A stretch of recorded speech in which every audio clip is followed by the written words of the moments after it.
적자가 줄었다. 숫자가 움직이기 시작했다. 메뉴를 3가지로 줄인 지 열흘째. 원가표의 빨간색 숫자들이 조금씩 검은색으로 바뀌고 있었다. 폐기가 줄었고 재방문 손님이 늘었으며 독서 모임 주문은 매주 정기적으로 들어왔다. 작은 변화였지만 분명한 변화였다. 새벽에 일어나 반죽을 치대는 손이 예전보다 덜 아팠고 허리도 덜 욱신거렸다. 3가지 메뉴에 집중하니 몸도 마음도 여유가 생긴 것이다.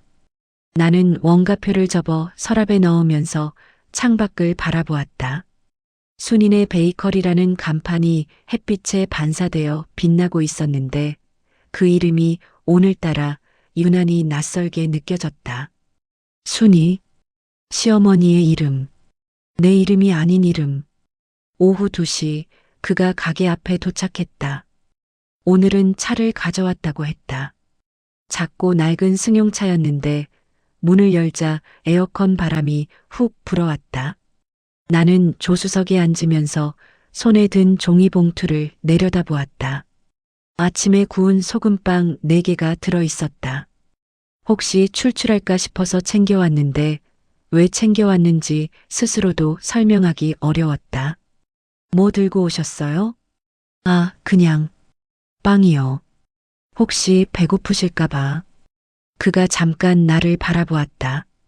표정은 여전히 무덤덤했지만 눈빛에 무언가가 스친 것 같았다. 고마움 같은 것, 혹은 의외라는 표정. 차가 출발했다. 창밖으로 익숙한 거리가 스쳐 지나갔다. 가게가 있는 동네를 벗어나자 풍경이 달라졌는데 오래된 상가 건물들이 줄지어 서 있었고 그 사이사이로 빈 점포들이 눈에 들어왔다. 임대문이라고 적힌 현수막이 여기저기 걸려 있었고 셔터가 내려진 가게들이 한두 개가 아니었다. 7년 전에 이곳에서 빵집을 했다는 그의 말이 떠올랐다. 이런 동네에서, 이런 상권에서 망할 수밖에 없었겠다는 생각이 스쳤다. 여기가 제가 가게 했던 동네예요. 그가 말했다. 나는 창밖을 바라보았다. 그의 목소리가 평소보다 조금 낮았는데 핸들을 쥔 손에 힘이 들어가 있었다. 저기 치킨집 보이죠? 저 자리예요. 그가 가리킨 곳에는 빨간색 간판에 치킨집이 있었다. 평범해 보이는 프랜차이즈 치킨집이었는데 점심시간이 지났는지 손님은 보이지 않았다. 나는 그 건물을 바라보면서 7년 전의 빵집을 상상해 보았다. 그가 새벽부터 일어나 빵을 굽고 손님을 기다리고 밤늦게까지 정리하던 그 가게에 지금은 치킨 튀기는 냄새가 나는 그 자리. 잠깐 내릴까요? 내가 물었다. 그가 고개를 끄덕였다. 차에서 내려 건물 앞에 섰다. 치킨집 유리창 너머로 주방이 보였고 튀김기에서 기름이 끓고 있었다. 그가 한참 동안 그 모습을 바라보았는데 표정이 복잡해 보였다. 쓸쓸함 같은 것, 혹은 체념 같은 것이 얼굴에 스쳐 지나갔다. 그의 어깨가 조금 처져 있었고 손은 주머니 안에 깊이 파묻혀 있었다. 진우 씨 빵은 어떤 맛이었어요? 내가 물었다. 그가 나를 바라보았다. 네, 여기서 팔던 빵이요. 어떤 빵을 만드셨어요? 그가 잠깐 침묵했다. 그리고 작게 웃었는데 그 웃음이 조금 쓸쓸해 보였다. 프랜차이즈였으니까 정해진 메뉴였어요. 딱히 제가 만든 건 아니었죠. 본사에서 반죽 보내주면 그거 구웠어요. 그래도 빵을 직접 구우셨잖아요. 네, 그건 그래요. 새벽에 일어나서 오븐 예열하고 반죽 넣고 타이머 맞추고 그 시간은 좋았어요. 빵 익는 냄새가 가게에 퍼지면 오늘은 잘 될 것 같은 기분이 들었거든요. 손에서 밀가루 냄새가 빠지질 않았는데 그것도 싫지 않았어요. 그의 목소리가 조금 부드러워졌다. 7년 전에 그를 잠깐 본 것 같았다. 새벽에 오븐 앞에 서서 빵을 굽던 젊은 남자. 지금보다 얼굴에 주름이 적고 눈가에 피로가 덜 쌓여있던 그 남자. 나는 손에 든 종이봉투를 열어 소금빵 2개를 꺼냈다. 하나를 그에게 건넸다. 드세요. 여기서요? 네. 배고프잖아요. 그리고 진우 씨도 빵집 하셨으니까 빵 맛은 아실 거잖아요. 그가 잠깐 망설이다가 빵을 받았다. 우리는 나란히 서서 옛가게 터 앞에서 소금빵을 먹었다. 버터 향이 입안에 퍼졌고 햇살이 따뜻했으며 어디선가 참새 소리가 들려왔다. 이상한 풍경이었다. 망한 빵집 터 앞에서 빵을 먹다니. 그런데 이상하게도 어색하지 않았다. 마치 그의 흉터 위에 새살이 돋는 것을 지켜보는 것 같은 느낌이었다. 맛있네요. 그가 말했다. 나는 웃음이 나왔다. 당연하죠. 제가 만든 건데요. 그도 작게 웃었다. 처음 보는 웃음이었다. 무덤덤하고 차가운 표정 뒤에 숨어있던 웃음. 입꼬리가 살짝 올라가고 눈가에 잔주름이 잡히는 그런 웃음. 그 웃음을 보니 왠지 모르게 가슴이 따뜻해졌다. 진우 씨는 다시 빵집 안 하세요? 내가 물었다. 그가 고개를 저었다. 안 해요. 저는 망해봤으니까 다른 사람 망하는 거 막아주는 게 맞는 것 같아요. 근데 빵집 하시던 분이 빵 맛을 제일 잘 아실 텐데요. 그가 나를 바라보았다. 잠깐 침묵이 흘렀다. 그래서 맛있다고 한 거예요. 진짜로요. 그 말이 가슴에 깊이 박혔다. 빵집 해본 사람이 맛있다고 했다. 프랜차이즈 빵을 구워본 사람이 내가 만든 빵이 맛있다고 했다. 그것만으로도 오늘 이곳에 온 보람이 있었다.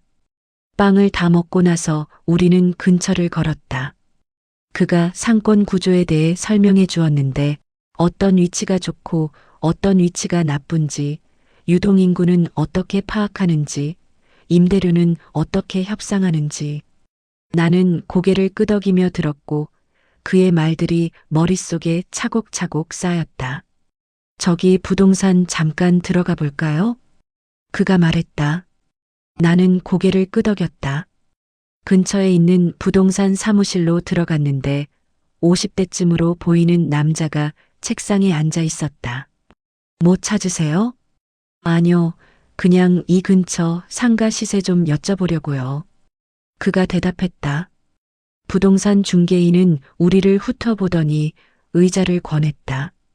우리는 앉았고 그가 이것저것 질문을 했다. 어떤 업종인지, 얼마나 크기의 점포가 필요한지, 예산은 얼마인지. 그러다가 중개인이 무심코 말했다. 요즘 이 동네 임대료가 좀 올랐어요.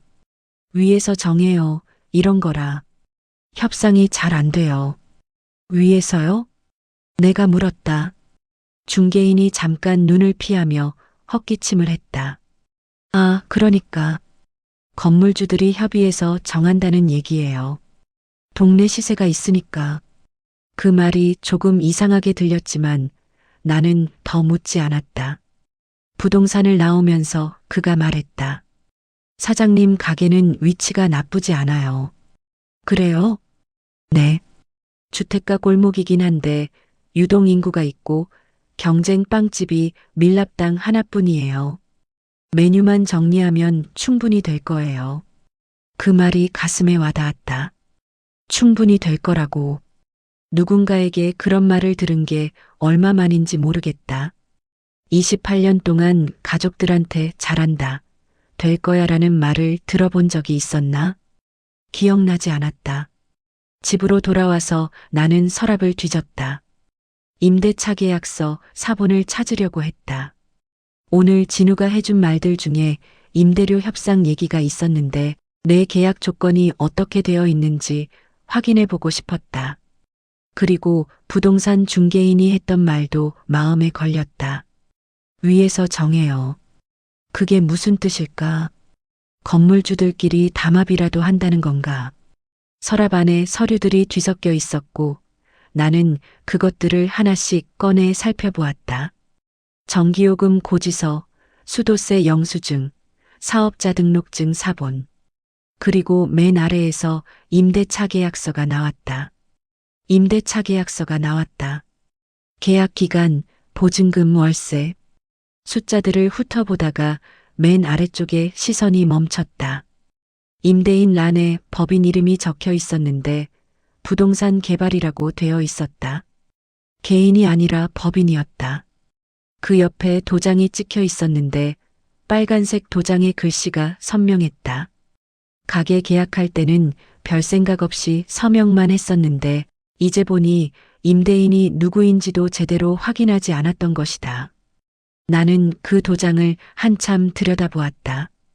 어디선가 본 것 같은 도장이었다. 네모난 테두리 안에 글씨가 새겨져 있었는데 그 글씨체가 묘하게 익숙했다. 어디서 봤을까? 기억을 더듬어 보았지만 떠오르지 않았다. 하지만 분명히 본 적이 있었다. 이 도장을, 이 글씨체를, 손끝이 서늘해지는 것을 느끼며 나는 도장을 다시 들여다보았다. 가게 문을 닫고 돌아오는 길에 간판을 올려다보았다. 순인의 베이커리, 시어머니의 이름이 담긴 간판. 가게를 시작할 때 당연하게 붙인 이름이었는데 요즘 들어 그 이름이 자꾸 눈에 밟혔다. 순이. 나는 순이가 아니었다. 나는 정이었다.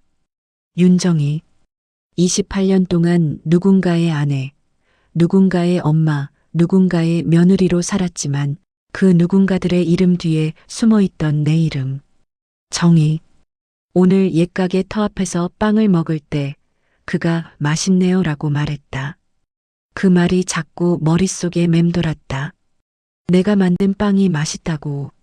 순이의 빵이 아니라 정이의 빵이 맛있다고. 그 차이가 왜 이렇게 크게 느껴지는 걸까? 언젠가는 이 간판을 바꿔야 할지도 모른다. 는 생각이 스쳤다. 아직은 아니었다. 아직은 매출이 안정되지 않았고 간판을 바꿀 여유가 없었다. 하지만 언젠가는 내 이름이 들어간 간판을 달 수 있는 날이 올지도 모른다. 정의의 빵집. 그 이름을 입속으로 굴려보았는데 낯설면서도 따뜻했다. 밤늦게 나는 다시 임대차 계약서를 꺼내 펼쳤다. 그 도장이 자꾸 신경 쓰였다. 어디서 봤을까? 왜 이렇게 익숙할까? 머릿속을 뒤져보았지만 답이 나오지 않았다. 그냥 비슷한 도장을 어디선가 본 것일 수도 있었다. 법인 도장이니까 흔한 형태일 수도 있었다. 그런데 이 글씨체, 네모난 테두리 안에 새겨진 이 글씨체가 너무나 익숙했다. 어디서 봤을까?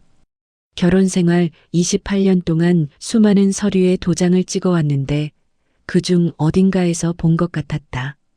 아파트 계약서? 아이들 학교 서류? 아니면 손이 떨렸다. 왜인지 모르겠지만 심장이 빠르게 뛰었다. 뭔가 중요한 걸 놓치고 있는 것 같은데 그게 뭔지 알 수 없었다. 그 도장을 나는 어디선가 본 적이 있었다. 그 도장이 자꾸 눈앞에 아른거렸다. 밤새 뒤척이다가 새벽에 일어나 반죽을 치대면서도 그 빨간 도장이 머릿속에서 떠나지 않았다. 어디서 봤을까? 왜 이렇게 익숙할까?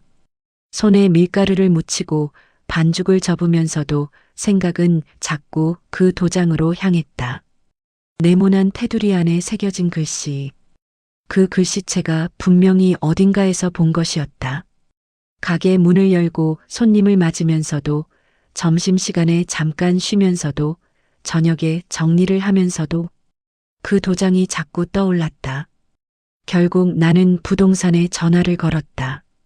저기요, 순인의 베이커리 사장인데요. 임대차 계약 관련해서 좀 여쭤볼 게 있어서요. 아, 네. 말씀하세요. 저희 건물 임대인이 법인으로 되어 있잖아요.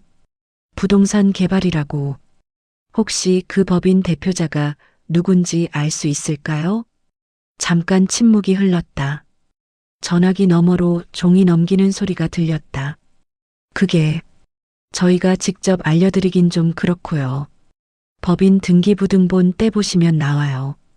인터넷으로도 떼실 수 있어요. 아, 그래요? 알겠습니다. 전화를 끊고 나서 나는 컴퓨터 앞에 앉았다. 인터넷 등기소에 접속해서 법인 등기부등본을 신청했다. 수수료 1,000원. 몇 분 뒤에 PDF 파일이 다운로드 되었다. 파일을 열었다. 법인명, 본점 소재지, 설립일. 그런 정보들이 쭉 나열되어 있었고 나는 스크롤을 내리며 대표자 란을 찾았다. 그리고 그 이름을 보는 순간 손이 멈췄다. 대표이사 윤태호라는 글씨가 눈에 들어왔고 전 남편의 이름이라는 것을 확인하는 순간 눈앞이 하얘졌다. 심장이 빠르게 뛰기 시작했고 손끝이 차가워졌으며 머릿속이 텅 비어버린 것 같았다. 윤태호. 28년을 함께 살았던 남자. 이혼 서류에 도장을 찍고 떠난 남자. 위자료 대신 퇴직금 절반을 가져간 남자. 딸한테는 아빠 사업이 어렵다고 핑계대면서 양육비도 제대로 안 보낸 남자. 그 남자가 이 건물의 주인이었다? 아니, 정확히는 법인의 대표이사이자 건물주 동업자였던 것이다. 나는 모니터 화면을 멍하니 바라보았는데 윤태호라는 세 글자가 눈앞에서 어른거렸다.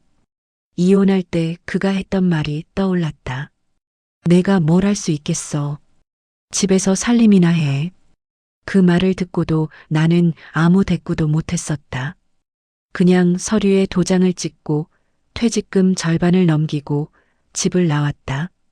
그게 내가 할 수 있는 전부였다. 그런데 그 남자가 내가 새 출발을 하려고 차린 가게의 건물주라니. 나는 다시 임대차 계약서를 꺼내 들고 그 빨간 도장을 다시 들여다보았는데 이제야 기억이 났다. 이 도장, 이 글씨체는 결혼 생활 동안 수없이 봤던 것이었다. 아파트 계약서에, 자동차 등록 서류에, 아이들 학교 서류에 찍혀 있던 그 도장. 법인 도장이 아니라 개인 도장일 때도 이 글씨체였다. 윤태호라는 세 글자가 새겨진 그 도장. 아, 입에서 신음 같은 소리가 새어나왔다. 그가 내 건물주라니. 내가 매달 월세를 내는 상대가 전 남편이라니. 이혼하고 새 출발을 하려고 차린 가게가 그 남자의 건물에 있다니. 그때 문이 열렸다. 사장님 저. 그가 들어오다가 내 얼굴을 보고 멈췄다. 내 표정이 어땠는지 모르겠지만 그의 눈빛이 달라졌다. 평소에 무덤덤한 표정이 사라지고 걱정 같은 것이 얼굴에 스쳤다. 무슨 일 있어요? 나는 대답하지 못했는데 목이 막혀서 말이 나오지 않았기 때문이다. 손에 든 등기부등본을 그에게 내밀자 그가 서류를 받아들고 훑어보다가 대표자 란에서 시선이 멈추었다. 윤태호. 이 사람이 전 남편이에요. 내 목소리가 갈라졌다. 갈라지다 못해 부서지는 것 같았다. 뭐라고요? 내 전 남편이에요. 이 법인 대표? 내가 이혼한 남자예요. 28년을 같이 산 남자가 내 건물주예요. 그가 나를 바라보았다. 잠깐 침묵이 흘렀다. 그의 표정이 굳어졌고 눈빛이 어두워졌다. 그리고 그가 천천히 입을 열었다. 사장님, 일단 앉으세요. 물 드릴게요. 나는 고개를 저었다. 물 필요 없어요. 그냥, 어떻게 된 거예요? 왜 하필 이 건물에? 저도 몰랐어요. 정말로요. 법인 대표가 누군지는 확인 안 했었어요. 저는 그냥 상가 위치랑 월세만 봤지 건물주가 누군지까지는. 그의 목소리가 진지했다. 거짓말하는 것 같지는 않았다. 그도 예상 못한 일인 것 같았다. 어깨가 뻣뻣하게 굳어 있었고 손이 서류를 쥔 채로 미세하게 떨리고 있었다. 하지만 그게 중요한 게 아니었다. 중요한 건 전 남편이 내 건물주라는 사실이었다. 이 동네 상가 임대료가 위에서 정해진다고 했잖아요. 부동산 사장님이. 내가 말했다. 그가 고개를 끄덕였다. 그 위가 전 남편이었던 거예요? 이 동네 상가들을 전 남편 법인이 갖고 있는 거예요? 확인해 봐야 알겠지만 가능성은 있어요. 나는 웃음이 나왔다. 웃기지도 않은데 웃음이 나왔다. 새벽 4시에 일어나 빵을 굽고 하루 종일 써서 손님을 기다리고 팔수록 손해인 줄도 모르고 열심히 일했는데 그 월세가 전 남편에게 갔다. 내가 땀 흘려 번 돈이 전 남편 주머니로 들어갔다. 정희. 그가 말하다가 멈췄다. 내 이름이 튀어나오려다 삼켜진 것 같았다. 그는 헛기침을 하고 다시 입을 열었다. 사장님, 지금 중요한 건 앞으로 어떻게 할지예요. 감정적으로 힘드신 거 이해해요. 근데 일단 상황을 파악하고 대응책을 세워야 해요. 그의 말이 맞았다. 하지만 지금은 아무것도 생각할 수가 없었다. 머릿속이 하얗고 가슴이 먹먹했으며 눈앞이 흐릿했다. 다음 날 임대료 인상 통보서가 왔다. 아침에 가게 문을 열고 우편함을 확인했는데 하얀 봉투가 들어 있었다. 부동산 개발이라는 발신인 이름을 보는 순간 가슴이 철렁 내려앉았다. 봉투를 열어보니 내달부터 월세가 20% 인상된다는 내용이었다.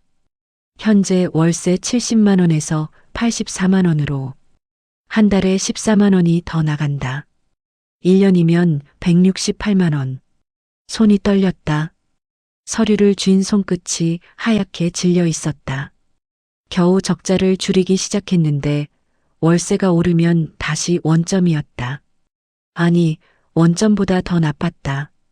메뉴를 3가지로 줄이고 동선을 바꾸고 단체 주문을 받고 그렇게 애써 만든 흑자가 월세 인상으로 날아가는 것이다.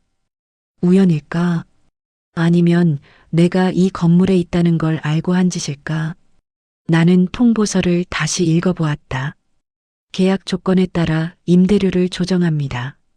법적으로는 문제가 없는 것 같았다. 계약서에 그런 조항이 있었을 것이다. 하지만 타이밍이 너무 묘했다. 내가 법인 대표가 누군지 알게 된 바로 다음 날에 임대료 인상 통보라니. 그가 저녁에 찾아왔다. 통보서 봤어요? 내가 물었고 그가 고개를 끄덕이며 대답했다. 네. 제가 한번 알아볼게요. 법적으로 대응할 수 있는 방법이 있는지. 소용없을 거예요. 계약서에 다 적혀 있을 거예요. 저 사람 그런 거 꼼꼼한 사람이에요. 내 목소리가 쓸쓸하게 나왔다. 28년을 살면서 그 남자의 성격은 잘 알고 있었다. 계약서 한 장, 서류 한 장에도 빈틈을 남기지 않는 사람. 그래서 이혼할 때도 내가 불리했던 것이다. 전화기가 울렸는데 모르는 번호인 것 같으면서도 아니었다. 28년 동안 외웠던 번호였고 이혼하고 지웠지만 아직도 기억나는 번호였으며 새벽에 아이가 아플 때, 명절에 시댁 갈 때, 퇴근 시간이 늦어질 때 수없이 눌렀던 전 남편의 전화번호였다. 손이 떨렸다. 받을까 말까 망설이다가 결국 전화를 받았다. 받지 않으면 계속 걸어올 것 같았다. 그 사람은 원하는 걸 얻을 때까지 포기하지 않는 사람이었으니까. 여보세요. 정희야. 그 목소리가 귀에 닿는 순간 온몸이 굳어버렸다. 28년 동안 들었던 목소리. 잠자리에서, 식탁에서, 싸움 끝에 화해할 때 들었던 목소리. 아이들 앞에서 다정하게 굴다가도 문이 닫히면 차갑게 변하던 그 목소리. 그런데 지금은 그 목소리가 낯설면서도 소름 끼치게 익숙했다. 내가 내 건물에서 장사하는 거 알아. 처음엔 몰랐어. 근데 세입자 명단 보다가 내 이름이 있더라고. 윤정희. 순인의 베이커리. 웃기더라. 우리 엄마 이름 가져다 쓰면서 장사하는 거. 가슴이 뜨거워졌다. 뭔지 모를 감정이 목구멍까지 차올랐고 주먹이 저절로 쥐어졌다.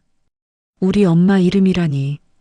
이혼했으면서 아직도 시어머니를 우리 엄마라고 부르는 그 뻔뻔함이 역겨웠다. 솔직히 말할게. 너는 원래 이런 거 못해. 빵집? 사업? 28년 동안 봤잖아. 너는 집에서 가족밥 차리는 게 맞아. 애들 학교 보내고 청소하고 설거지하고. 그게 내 자리야. 지금 협박하는 거예요? 협박은 무슨. 충고야. 너 잘 되라고 하는 말이야. 지금이라도 접어. 그 돈으로 차라리 월세 살아. 그게 현실적이야. 빵집 해봤자 뭐가 남겠어.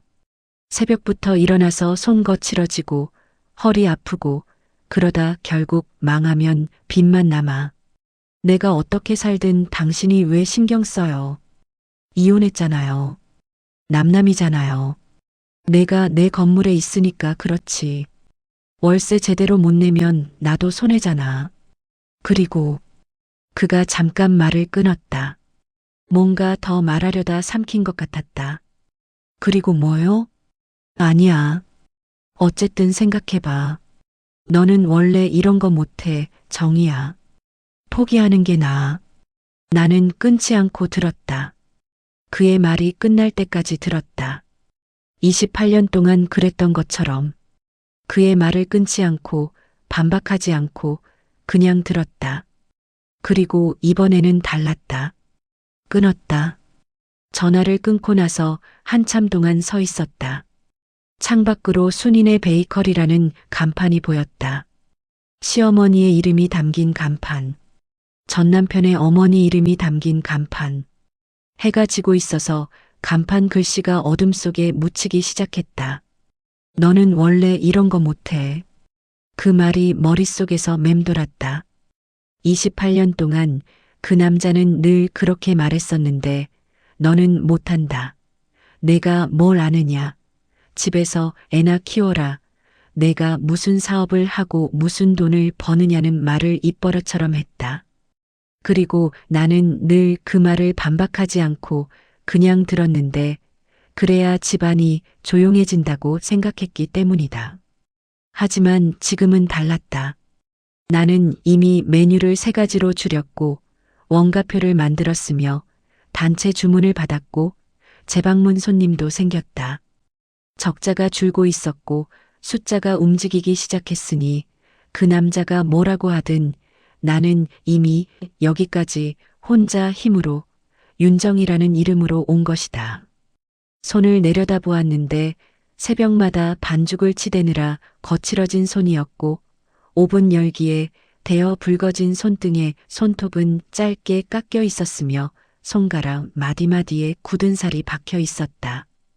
이 손으로 여기까지 온 거였고 그 남자의 도움 없이, 아니 그 남자의 건물에서 그 남자 몰래 여기까지 온 것이다. 웃기지도 않은데 웃음이 나왔는데 전 남편이 건물주라는 사실이, 내가 매달 월세를 내는 상대가 그 남자라는 사실이 묘하게 웃겼다. 하지만 그게 어떻다는 거지. 월세만 제대로 내면 되는 거 아닌가. 임대료가 오르면 더 많이 벌면 되는 거 아닌가. 포기하지 않을 거였다. 그 남자가 뭐라고 하든 나는 이 가게를 지킬 거였는데 월세가 오르면 매출을 더 올리면 되고 손님이 더 필요하면 더 열심히 하면 되기 때문이다. 그리고 언젠가 이 간판을 순이네가 아니라 정의의 빵집으로 내 이름이 들어간 간판으로 바꿀 거였다. 전 남편에게서 전화가 왔다. 정의야, 너는 원래 이런 거 못해. 나는 끊지 않고 들었다. 그리고 끊었다. 포기하지 않을 거였다. 월세가 오르면 매출을 올리면 된다. 말로는 쉬웠지만 현실은 녹록지 않았다. 한 달에 14만 원이 더 나간다는 건 소금빵 기준으로 40개를 더 팔아야 한다는 뜻이었다. 하루에 한두 개씩? 불가능한 숫자는 아니었지만 쉽지도 않았다. 나는 매일 새벽에 일어나 반죽을 치대면서 머릿속으로 계산을 했다. 어떻게 하면 더 팔 수 있을까? 어떻게 하면 이 위기를 넘길 수 있을까? 그가 아이디어를 가져왔다. 사장님, 이거 보세요. 그가 내민 건 구청 홈페이지를 출력한 종이었다. 지역 소상공인 한마당이라는 행사 공고가 적혀 있었고 참가 신청을 받는다고 되어 있었다. 구청 행사요? 네. 매년 하는 건데 지역 가게들이 부스를 열어서 판매도 하고 홍보도 해요. 참가비는 무료고 부스 자리만 신청하면 돼요. 나는 종이를 들여다보았다. 지역 소상공인 한마당. 3일 동안 진행되고 구청 광장에서 열린다고 되어 있었다. 부스 참가 업체에게는 홍보 지원도 해준다고 했다. 이거 하면 좋을까요? 네. 일단 얼굴을 알려야 해요.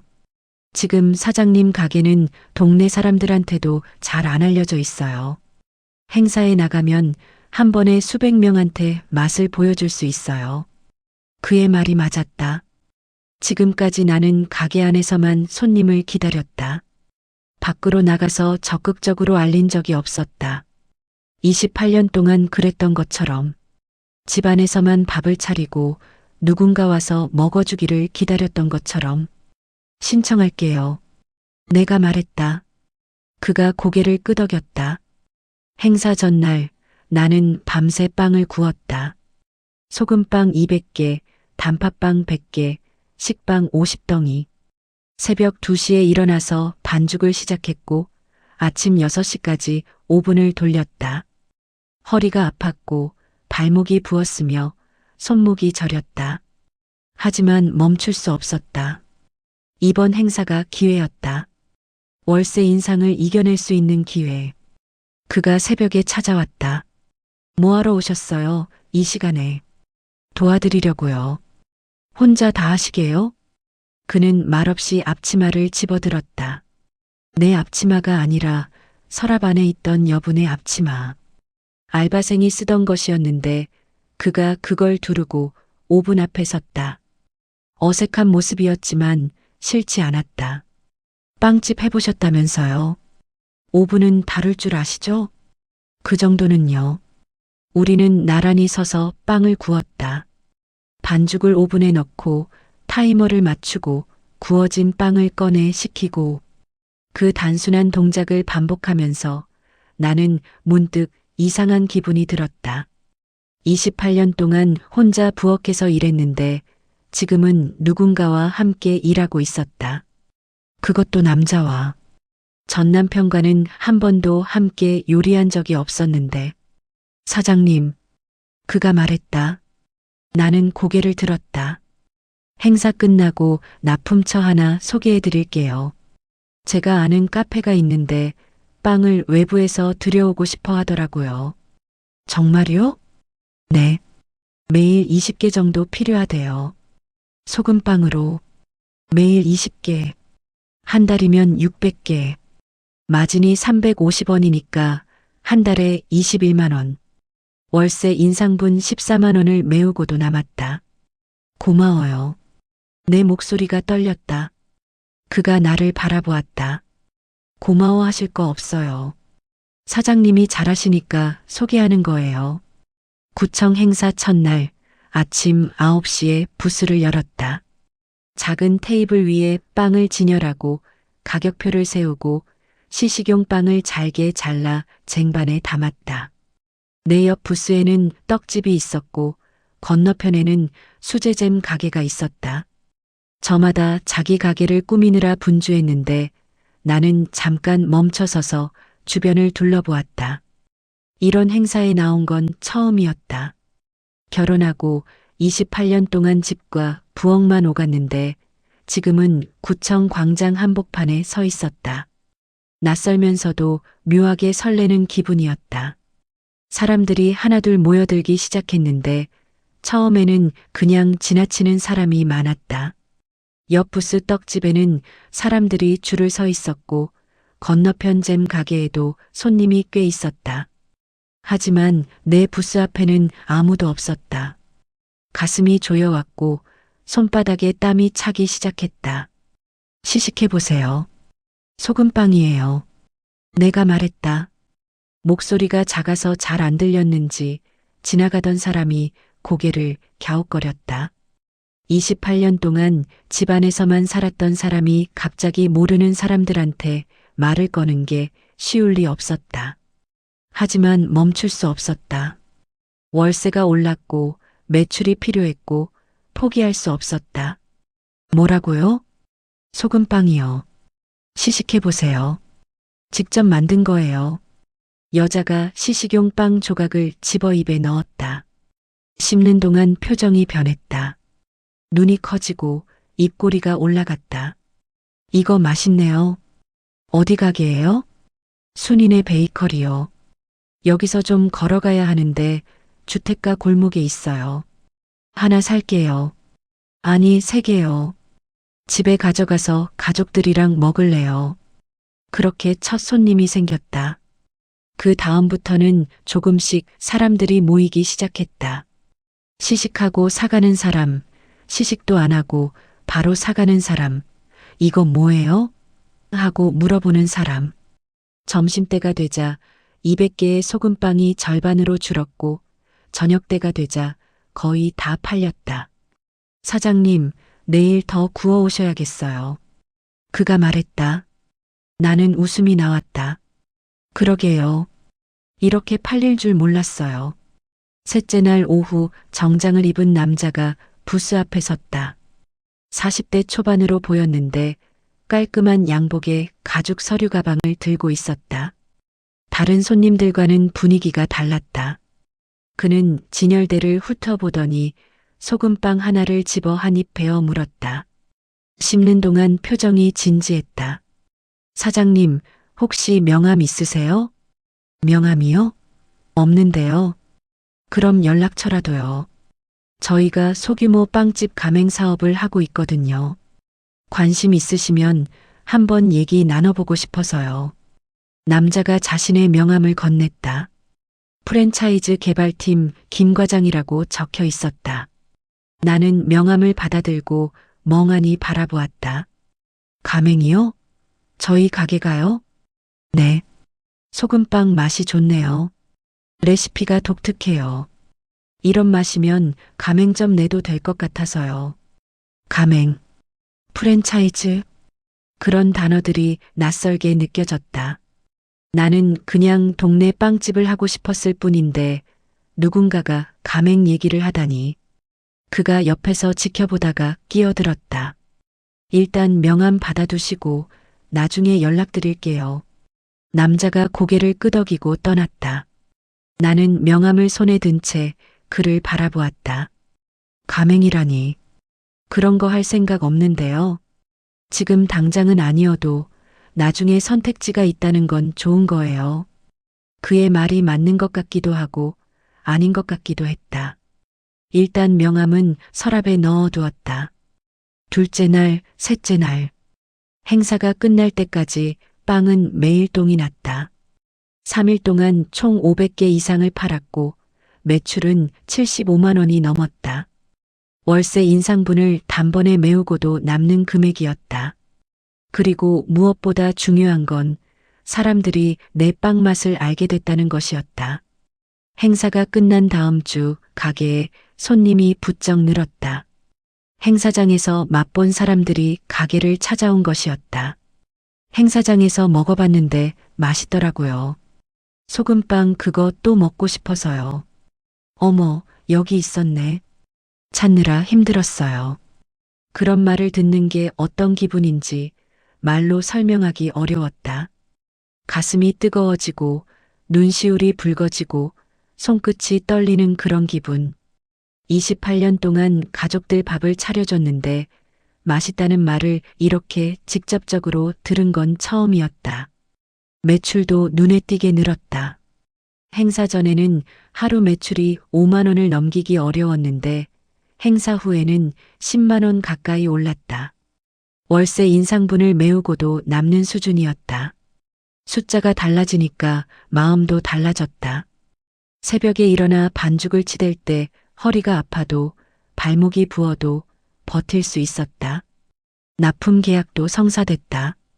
그가 소개해준 카페 사장을 만났는데 30대 후반의 여자였다.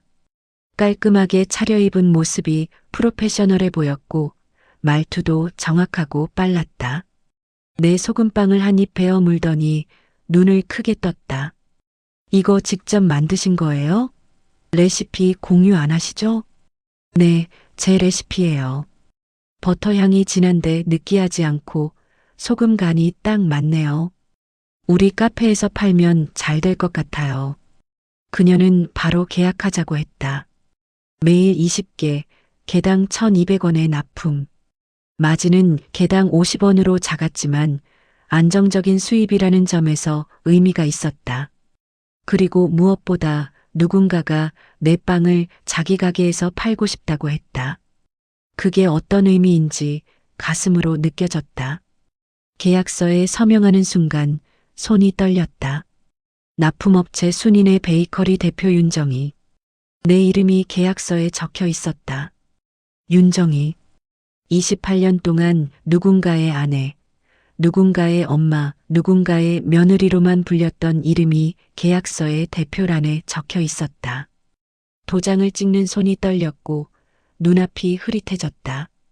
이혼 서류에 도장을 찍을 때도 손이 떨렸었는데 그때와는 전혀 다른 떨림이었다.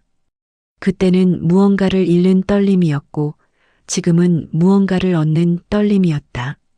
계약 감사합니다. 앞으로 잘 부탁드려요. 카페 사장이 말했다. 나는 고개를 숙여 인사했다. 악수를 나누는 손에 힘이 들어갔고 그녀의 손이 따뜻하게 느껴졌다. 그날 저녁 그가 가게에 찾아왔다. 납품 계약 잘 됐다면서요? 네. 덕분에요. 덕분은요. 사장님이 잘하신 거죠. 그가 편의점 봉지를 들고 있었다. 또 컵라면이려나 하고 생각했는데 이번에는 달랐다. 봉지 안에서 캔맥주 2개가 보였다. 그리고 작은 케이크 상자도 하나. 축하 겸해서요. 한잔 하실래요? 케이크까지요? 편의점에서 파는 거예요. 대단한 건 아니고. 나는 잠깐 망설이다가 고개를 끄덕였다. 우리는 가게 안 작은 테이블에 마주 앉아 맥주캔을 땄다. 탁 하는 소리가 났고 맥주 거품이 넘쳤다. 그가 케이크 상자를 열었는데 작은 치즈케이크가 들어 있었다. 위에 축하합니다라고 적힌 초콜릿판이 올려져 있었다. 이런 거 처음 받아봐요.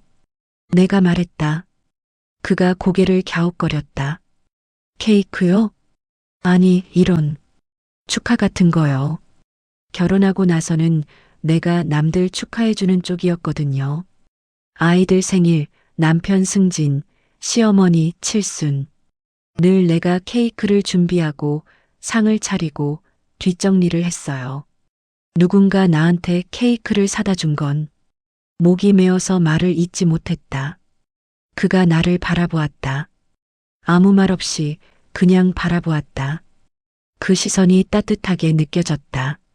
축하해요, 사장님. 그가 말했다. 나는 맥주를 한 모금 마셨다. 쓴맛이 목을 타고 내려갔는데 그 쓴맛이 왠지 달게 느껴졌다. 진우 씨도 고마워요. 진심으로. 뭐려? 아니, 진짜로. 진우 씨 아니었으면 여기까지 못 왔어요. 원가표도 메뉴 정리도 행사 참가도 납품처 소개도 다 진우 씨가 도와줬잖아요. 그리고 나는 잠깐 말을 멈췄다가 이었다. 전 남편 건물이라는 거 알고 나서도 도망가지 않고 도와줬잖아요. 보통 사람이면 피했을 텐데. 그가 나를 바라보았다. 맥주캔을 든 손이 멈춰 있었고 눈빛이 평소와 달랐다.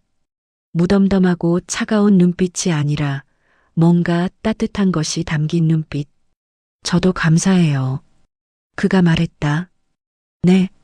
사장님 덕분에 저도 좀 치유된 것 같아서요. 7년 전에 망하고 나서 빵집 근처도 안 갔거든요. 빵 냄새만 맡아도 속이 울렁거렸어요. 새벽에 오븐 돌리는 꿈을 꾸면 식은땀을 흘리면서 깼고요. 근데 사장님 가게 오면서 그게 좀 나아졌어요. 그의 목소리가 조금 떨렸다. 나는 아무 말도 하지 않고 그를 바라보았다. 그도 상처가 있었고 그 상처를 안고 살아왔구나. 그런 사람이 내 상처를 이해해주고 내 손을 잡아주었구나. 사장님 가게에서 빵 냄새 맡으면 예전처럼 속이 안 울렁거려요. 오히려 좋아요. 그래서 고마워요. 그가 말을 마치고 맥주를 마셨다. 나도 맥주를 마셨다. 한동안 아무 말 없이 맥주만 마셨다. 가게 안에 빵 냄새와 맥주 냄새가 섞여 있었고 창밖으로 가로등 불빛이 보였다. 어디선가 개 짖는 소리가 희미하게 들려왔고 자동차 지나가는 소리도 들렸다. 사장님, 그가 말했다. 네. 아니, 그가 말을 멈췄다. 뭔가 말하려다 삼킨 것 같았다. 손으로 맥주캔을 만지작거리다가 작게 숨을 쉬고 다시 입을 열었다. 정희 씨, 수고했어요. 정희. 그가 내 이름을 불렀다. 나는 숨이 멎는 것 같았다. 정희. 28년 만에 누군가가 내 이름을 불렀다. 남편도 시어머니도 아이들도 정희라고 부르지 않았다. 엄마, 여보, 며느리. 그렇게만 불렀다.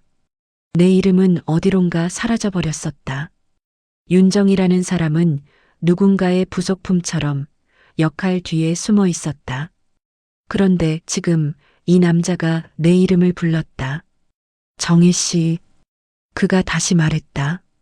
내 이름이 그의 입에서 나오는 게 낯설면서도 따뜻했다. 눈시울이 뜨거워졌고 코끝이 시큰거렸으며 가슴 어딘가가 뭉클해졌다. 울면 안 되는데 하고 생각했지만 눈물이 차올랐다. 네. 내가 대답했다. 목소리가 떨렸다. 앞으로도 잘할 수 있을 거예요. 정희 씨는 그 말이 가슴에 깊이 박혔다. 잘할 수 있을 거라고. 정희 씨는 내 이름으로 나를 믿어주는 말. 정희 씨, 수고했어요. 정희. 누군가 내 이름을 불렀다. 28년 만이었다. 프랜차이즈 회사에서 다시 연락이 왔다. 행사장에서 명함을 건넸던 그 남자였다. 전화 너머로 들리는 목소리는 정중했지만 어딘가 조급한 느낌이 있었다. 구체적인 조건을 말씀드리고 싶다며 만나서 이야기할 수 있겠느냐고 물었다. 나는 잠깐 망설이다가 그러겠다고 대답했다. 가맹에 관심이 있어서가 아니라 어떤 조건인지 궁금해서였다. 그리고 솔직히 5천만 원이라는 숫자가 머릿속에서 떠나지 않았다. 약속 장소는 가게 근처 카페였다. 남자는 정장을 입고 서류 가방을 들고 왔는데 테이블 위에 자료를 펼쳐 놓았다. 가맹 조건, 예상 수익, 지원 내용. 숫자들이 빼곡하게 적혀 있었다. 가맹비 5천만 원, 로열티월 매출의 3%, 본사 지원으로 인테리어와 마케팅 제공. 그런 조건들이었다. 남자는 능숙하게 설명했고 나는 고개를 끄덕이며 들었다. 사장님 레시피가 좋아서요. 소금빵 맛이 독특해요. 버터 향이 진한데 느끼하지 않고 소금 간이 딱 맞아요. 이 맛 그대로 가맹점을 열면 분명히 잘 될 거예요. 전국에 100개 점포만 열어도 사장님은 편하게 사실 수 있어요. 남자가 말했다. 나는 자료를 훑어보았는데 숫자들이 눈에 들어왔지만 마음에는 들어오지 않았다. 100개 점포니 전국이니 하는 단어들이 너무 크게 느껴졌고 나는 그냥 동네 빵집을 하고 싶었을 뿐이었다. 생각해 볼게요. 내가 말했다. 남자는 아쉬운 표정을 지었지만 고개를 끄덕였다. 네, 천천히 생각해 보세요. 근데 이런 기회가 자주 오는 건 아니에요. 사장님 가게가 궤도에 오르기 전에 결정하시는 게 좋을 거예요. 경쟁사에서 비슷한 컨셉으로 먼저 치고 나오면 늦어요. 궤도에 오르기 전에 경쟁사 늦어요. 그 말들이 마음에 걸렸다. 마치 내가 아직 부족하다는 뜻처럼, 빨리 결정하지 않으면 뒤처진다는 뜻처럼 들렸다. 나는 아무 대답 없이 자리에서 일어났다. 그날 저녁 그에게 프랜차이즈 얘기를 했다. 어떻게 생각해요? 내가 물었더니 그가 잠깐 생각하다가 결정은 정희 씨 몫이에요라고 대답했다. 그건 알아요. 근데 진우 씨 생각은 어때요? 솔직하게. 그가 나를 바라보았는데 눈빛이 진지해 보였다. 솔직히요? 저는 안 했으면 좋겠어요. 왜요? 프랜차이즈 하면 정희 씨 가게가 아니게 돼요. 본사 매뉴얼대로 해야 하고, 레시피도 공유해야 하고, 인테리어도 통일해야 하고, 정희 씨가 만든 게 아니라 본사가 만든 게 되는 거예요. 그의 말이 가슴에 와닿았다. 정희 씨 가게가 아니게 된다. 28년 동안 누군가의 부속품으로 살았는데, 이제 막 내 이름을 찾았는데, 다시 누군가의 부속품이 되라는 건가. 그리고 그가 말을 이었다. 속도가 아니라 지속이에요. 빨리 크는 게 중요한 게 아니라 오래 가는 게 중요해요. 저도 그걸 몰라서 망했거든요. 빨리 돈 벌고 싶어서 무리하다가 속도가 아니라 지속. 그 말이 머릿속에 남았다. 근데 최종 결정은 정희 씨 몫이에요. 제가 뭐라고 해도 정희 씨가 결정해야 해요. 정희 씨 가게니까요. 다음 날 프랜차이즈 회사에 전화를 걸었다. 죄송하지만 가맹은 안 하기로 했어요. 전화기 너머로 당혹스러운 침묵이 흘렀다. 왜요? 조건이 마음에 안 드시면 조정할 수도 있는데. 조건 문제가 아니에요. 그냥 제 가게를 제 방식대로 하고 싶어서요. 전화를 끊고 나서 한참 동안 서 있었다. 5천만 원. 그 돈이면 월세 걱정 없이 몇 년은 버틸 수 있었다. 전 남편의 임대료 인상도 두렵지 않았을 것이다. 하지만 그 돈을 받는 순간 이 가게는 더 이상 내 가게가 아니었다. 윤정희의 빵집이 아니라 프랜차이즈 몇 번째 가맹점이 되는 거였다. 본사에서 정한 레시피대로 빵을 굽고, 본사에서 정한 인테리어로 꾸미고, 본사에서 정한 규칙을 따라야 했다.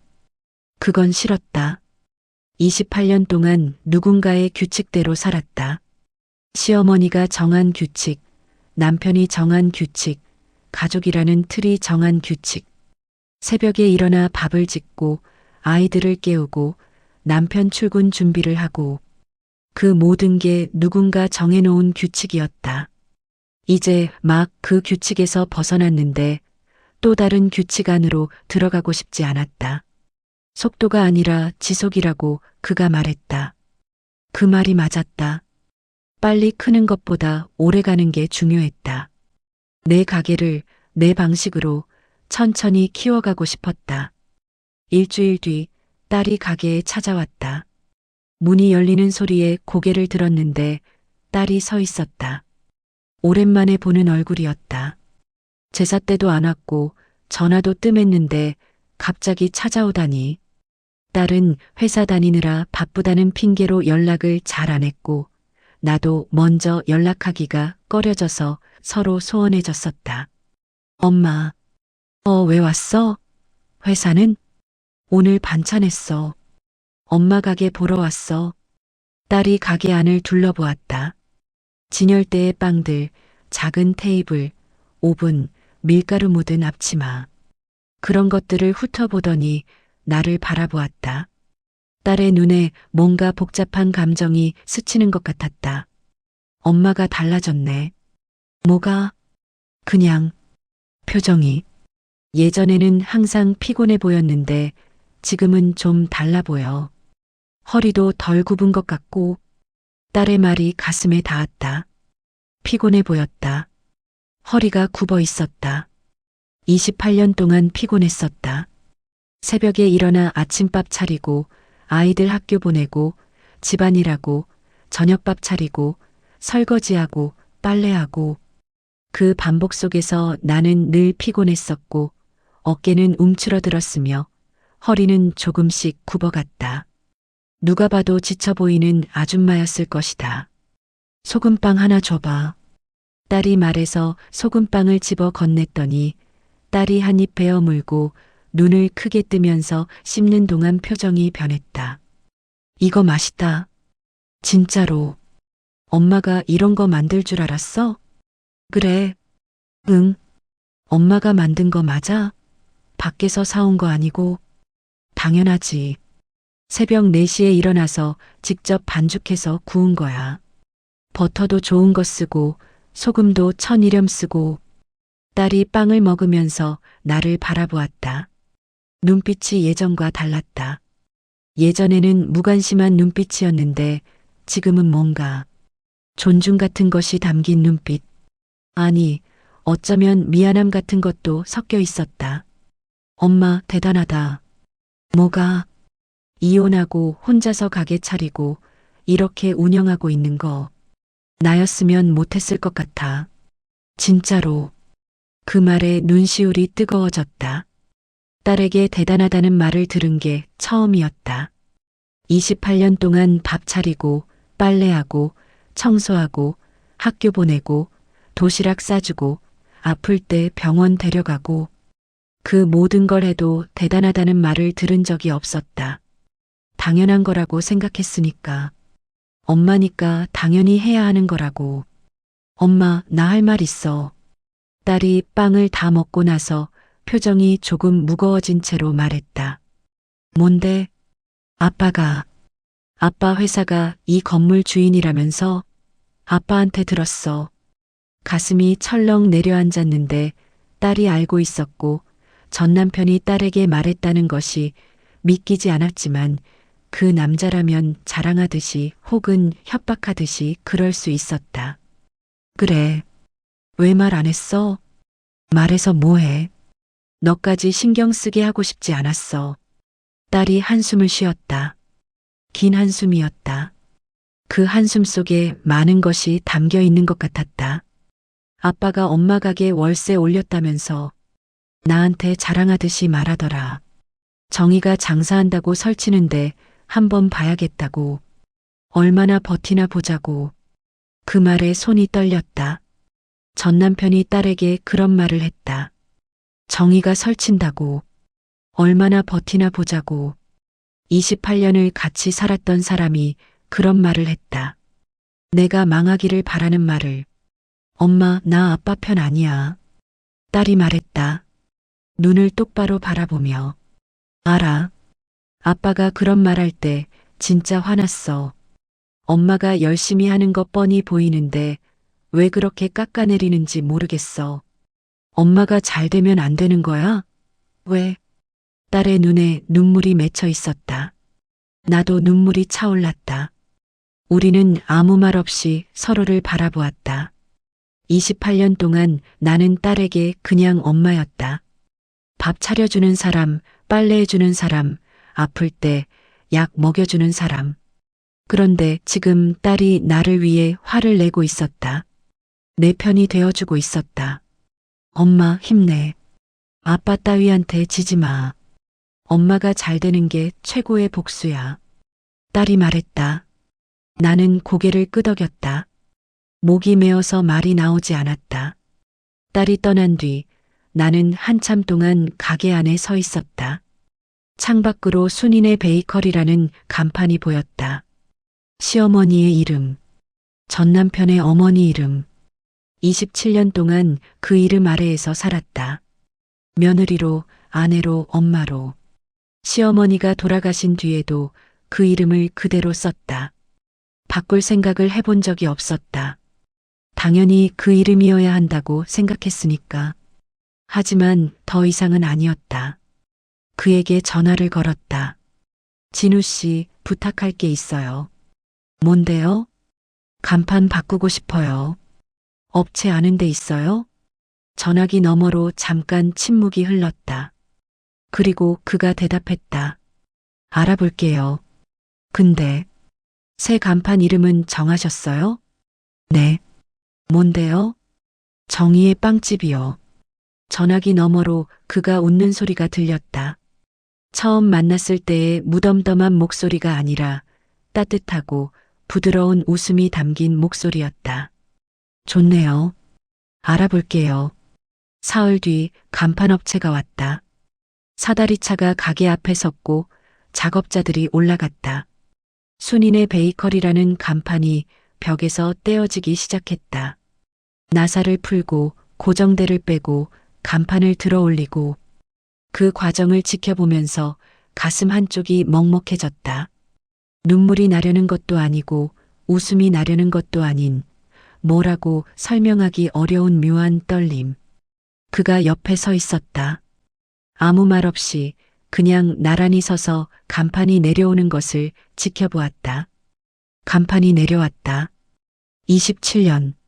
시어머니가 그 이름으로 빵집을 시작한 게 27년 전이었다. 처음에는 시장 골목의 작은 가게였다고 들었다. 시어머니가 새벽마다 빵을 굽고 시아버지가 배달을 다니고 그렇게 가게를 키웠다고. 그 가게를 물려받아 이사한 곳이 이 자리였다. 순이라는 시어머니의 이름이 담긴 간판이 내 손에 들려 있었는데 먼지가 묻어 있었고 한쪽 모서리는 벗겨져 있었으며 글씨도 발에 있어서 세월의 흔적이 고스란히 남아 있었다. 손끝으로 글씨를 쓸어보면서 시어머니는 어떤 마음으로 이 이름을 달았을까 생각했는데 나처럼 자기 이름을 걸고 싶었던 걸까 아니면 그냥 당연하게 자기 이름을 단 걸까 하는 의문이 머릿속을 맴돌았다. 정희 씨, 그가 옆에 서서 말했다. 네. 새 간판은 일주일 뒤에 올 거예요. 제작 기간이 좀 걸린대요. 알았어요.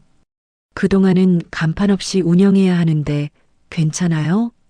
나는 고개를 끄덕였다. 간판 없이도 괜찮았다. 이미 단골들이 생겼고 납품도 시작했고 입소문도 나기 시작했다. 간판이 없어도 사람들은 올 거였다. 정희 씨, 그가 다시 말했다. 네, 잘하고 있어요. 그 한마디가 가슴에 깊이 박혔다. 잘하고 있다고. 누군가가 그렇게 말해주는 게 얼마나 큰 힘이 되는지 이제야 알 것 같았다. 순인의 베이커리 간판이 내려왔다.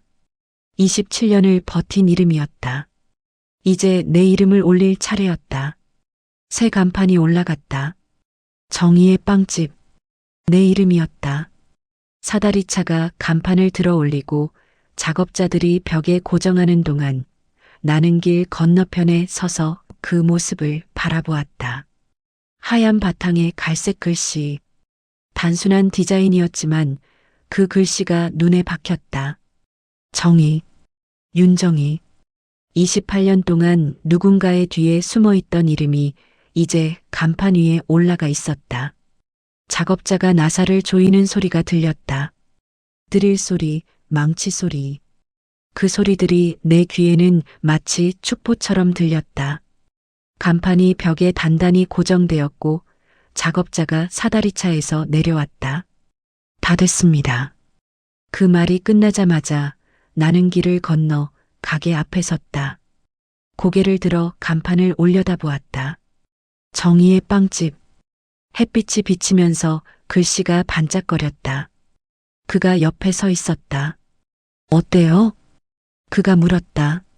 나는 한참 동안 간판을 바라보다가 대답했다. 이상해요. 내 이름인데 낯설어요. 28년 동안 누군가의 아내, 누군가의 엄마, 누군가의 며느리로 살았는데 갑자기 내 이름이 저렇게 커다랗게 걸려 있으니까 익숙해질 거예요. 그의 목소리가 따뜻했다. 나는 고개를 끄덕이며 익숙해질 거라고, 내 이름에, 내 가게에, 내 인생에 익숙해질 거라고, 아니 익숙해져야 한다고 생각했는데 이제 이게 내 인생이니까 당연한 것이었다. 간판 설치가 끝나고 나는 가게 안으로 들어갔는데 창문 너머로 새 간판이 보였고 햇빛이 비치면서 글씨가 반짝거렸다. 정희의 빵집이라는 글씨를 볼 때마다 가슴이 뭉클해졌는데 이게 내 가게이고 내 이름이 걸린 내 가게라는 사실이 믿기지 않았다. 전 남편이 뭐라고 하든 월세가 얼마가 오르든 이 간판만은 내 것이었다. 일주일 뒤 베이킹 클래스 첫 수업이 있었다. 그가 제안한 아이디어였다. 빵 판매만으로는 수익에 한계가 있으니 베이킹 클래스를 열어보는 게 어떻겠냐고. 처음에는 망설였다. 내가 누군가를 가르친다고 28년 동안 가족밥이나 차리던 사람이 전문 학교를 나온 것도 아니고 자격증이 있는 것도 아닌데? 하지만 그가 말했다. 정혜 씨 빵 맛을 배우고 싶어 하는 사람이 분명히 있을 거라고. 학교나 자격증보다 중요한 건 진심이라고. 그 말에 용기를 내서 시작하기로 했다. 수업료는 회당 3만 원, 재료비 포함으로 정했는데 이건 그가 계산해 준 것이었다. 5명이 오면 15만 원, 재료비 빼면 순수익 8만 원 정도. 한 달에 4번 하면 32만 원. 월세 인상분을 메우고도 남는 금액이었다. 첫 수업 참가자는 5명이었다. 40대 주부 3명, 30대 직장인 1명, 20대 대학생 1명. 다들 앞치마를 두르고 테이블 앞에 서 있었다. 나는 그들 앞에 섰는데 손이 떨렸다. 손바닥에 땀이 차고 심장이 빠르게 뛰었다. 낯선 사람들 앞에서 말을 한다는 게 익숙하지 않았다. 28년 동안 집안에서만 살았으니까. 가족 외에 다른 사람들과 이렇게 마주 선 적이 거의 없었으니까. 안녕하세요. 내 목소리가 떨렸다. 헛기침을 하고 다시 입을 열었다. 그가 가게 한쪽 구석에서 지켜보고 있었는데 눈이 마주치자 작게 고개를 끄덕여 주었다. 괜찮아요 라고 말하는 것 같았다. 저는 윤정희입니다. 그 순간 뭔가가 가슴속에서 터져 나오는 것 같았다. 윤정희. 내 이름을 내 입으로 말하는 게 얼마나 오랜만인지. 누군가에게 자기소개를 하는 게 얼마나 오랜만인지. 결혼식 이후로 처음인 것 같았다. 나는 깊게 숨을 들이쉬고 말을 이었다. 52회를 살았고, 이혼했고, 빚이 있었고, 지금은 빵을 굽습니다. 참가자들이 나를 바라보았다. 놀란 표정, 궁금한 표정, 공감하는 표정. 여러 가지 표정이 섞여 있었다. 40대 주부 1명이 고개를 끄덕였는데 그 눈빛에 뭔가 동질감 같은 것이 담겨 있었다. 원래는 시어머니 가게를 물려받아서 순인의 베이커리라는 이름으로 장사했어요. 근데 얼마 전에 간판을 바꿨어요. 제 이름으로요. 2번째 간판을 달았습니다. 말을 하면서 눈시울이 뜨거워졌다. 울면 안 되는데 하고 생각했지만 눈물이 차올랐다. 40대 주부 1명이 눈물을 닦았고 30대 직장인도 코를 훌쩍였다. 20대 대학생은 고개를 끄덕이며 나를 바라보았다. 오늘은 소금빵을 같이 만들어 볼 거예요. 제가 제일 자신 있는 빵이에요. 어렵지 않아요. 천천히 따라오시면 돼요. 그렇게 첫 수업이 시작됐다. 반죽을 치대는 법, 버터를 넣는 타이밍, 소금을 뿌리는 양. 그런 것들을 설명하면서 나는 문득 이상한 기분이 들었다. 내가 누군가를 가르치고 있다. 28년 동안 가르침을 받기만 했던 내가 누군가에게 뭔가를 가르치고 있다. 시어머니에게, 남편에게, 세상에게 배우기만 했던 내가. 선생님, 반죽이 이 정도면 됐나요? 40대 주부가 물었다. 선생님, 그 호칭이 어색하면서도 따뜻하게 느껴졌다. 28년 동안 여보, 엄마, 며느리로만 불렸는데 이제는 선생님이라고 불린다. 그 변화가 가슴 깊은 곳을 울렸다. 네, 잘하셨어요. 반죽이 귀를 만들 정도로 늘어나면 발효 준비가 된 거예요.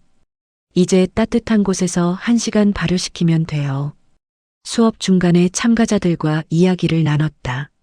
40대 주부 1명은 아이들이 다 커서 뭔가 새로운 걸 배우고 싶었다고 했다. 30대 직장인은 주말마다 빵을 구워서 스트레스를 풀고 싶다고 했다. 20대 대학생은 나중에 작은 카페를 열고 싶다고 했다. 모두들 각자의 이유로 여기에 왔고 각자의 꿈을 품고 있었다. 저도 예전에는 꿈이 없었어요. 내가 말했다. 참가자들이 나를 바라보았다. 결혼하고 나서는 가족을 위해 사는 게 전부인 줄 알았어요. 근데 이혼하고 나니까 비로소 내가 뭘 원하는지 알게 됐어요. 늦었다고 생각할 수도 있지만 저는 지금이라도 알게 돼서 다행이에요. 40대 주부가 고개를 끄덕였다. 저도 그래요. 아이들 다 키워놓고 나니까 이제서야 나를 위한 시간이 생긴 것 같아요. 그 말에 가슴이 따뜻해졌다. 우리는 모두 각자의 두 번째 간판을 찾고 있는 거였다. 수업이 끝나고 참가자들이 떠났다. 모두들 자기가 만든 소금빵을 봉투에 담아 가져갔는데 표정이 밝았다. 다음 주에 또 올게요. 친구한테도 소개할게요.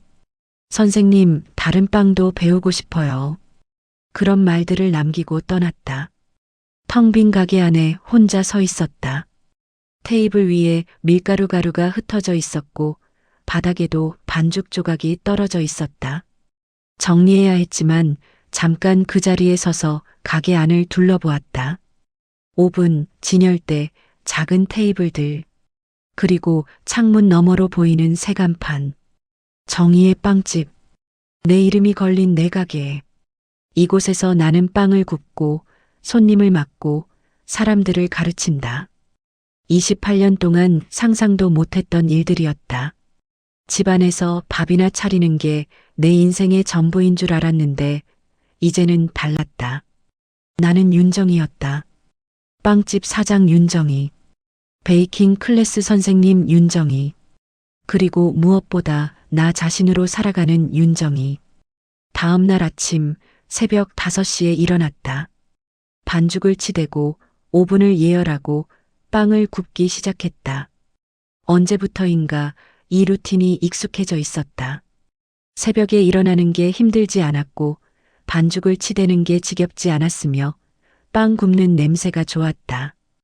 허리가 아플 때도 있었고 손목이 저릴 때도 있었지만 그래도 괜찮았다. 이 모든 게 내가 선택한 일이었으니까. 누군가가 시켜서 하는 일이 아니라 내가 원해서 하는 일이었으니까. 오븐에서 소금빵이 구워지는 냄새가 가게 안에 퍼졌다. 버터가 녹으면서 나는 고소한 향.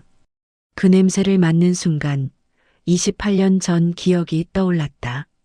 결혼하던 날 아침에도 빵 냄새가 났었다. 시어머니가 새벽부터 빵을 구웠고 나는 웨딩드레스를 입고 그 냄새를 맡았다. 그때는 그 냄새가 낯설었는데 지금은 그 냄새가 내 것이 됐다. 아침 7시 가게 문을 열었다. 아직 손님이 올 시간은 아니었다. 나는 앞치마를 두른 채 진열대 앞에 서서 각 구운 빵들을 바라보았다. 소금빵, 단팥빵, 식빵, 내 손으로 만든 빵들. 버터향이 가게 안에 가득했고 아침 햇살이 창문으로 들어와 빵 위에 떨어졌다. 황금빛 빵 껍질이 빛났다. 문이 열리면서 그가 들어왔는데 손에 테이크아웃 컵에 담긴 따뜻한 아메리카노 2잔을 들고 있었다. 언제부터인가 그는 아침마다 커피를 사들고 왔다. 처음에는 어색했는데 이제는 그게 일상이 됐다. 그의 얼굴에 미소가 번져 있었는데 처음 만났을 때의 무덤덤한 표정과는 완전히 달랐다. 일찍 오셨네요. 내가 말했다. 오늘 납품 물량 확인하려고요. 카페에서 주문량 늘리고 싶다더라고요. 그래요? 네. 정혜 씨 빵이 인기래요. 손님들이 이거 어디서 만드냐고 물어본대요. 그가 웃으며 커피를 건넸다. 나는 앞치마에 묻은 밀가루를 털고 커피를 받았다. 따뜻한 온기가 손끝에 전해졌다. 그의 손과 내 손이 잠깐 스쳤는데 그 순간이 이상하게 따뜻했다. 고마워요. 뭐려? 우리는 나란히 서서 커피를 마셨다. 창밖으로 정의의 빵집 간판이 보였고 아침 햇살에 글씨가 빛나고 있었다. 내 이름이 걸린 내 가게, 내가 선택한 내 인생이 거기 있었다. 특별한 말은 없었다. 그냥 하루가 시작됐다.